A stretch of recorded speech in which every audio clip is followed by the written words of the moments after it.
大家好，今天做柠檬虾，酸酸甜甜的，好吃到吮手指啊！我一个人吃，所以只买了半斤虾。虾洗干净以后，剪掉虾须，还有虾顶针，吃的时候不扎嘴。然后处理好的虾放入半勺白胡椒粉，还有半勺糖提鲜，没拍到。再加入2勺料酒。然后1/4个柠檬的汁全部挤下去，柠檬汁估计特别酸爽，把虾都逼活了，有点残忍，静静15分钟。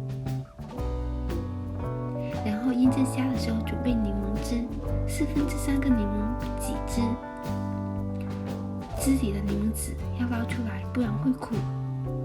另外再准备1个柠檬切片，用盐搓干净表皮。刚切出来的皮不要，太多皮会发苦的。剩下的我们就切片。柠檬片里的籽都要挑掉，有的朋友煮了发苦，就是因为有籽。然后另外准备半头蒜，把它们剁成蒜末。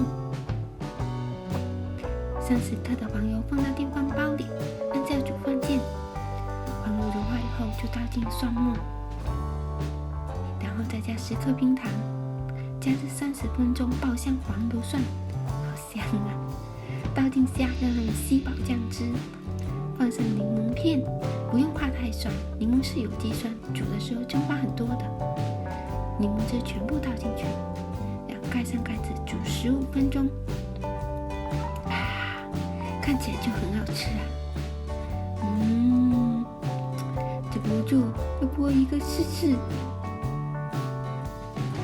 吃的时候一定要吮一吮虾头，这里酸酸甜甜的，太好吃了。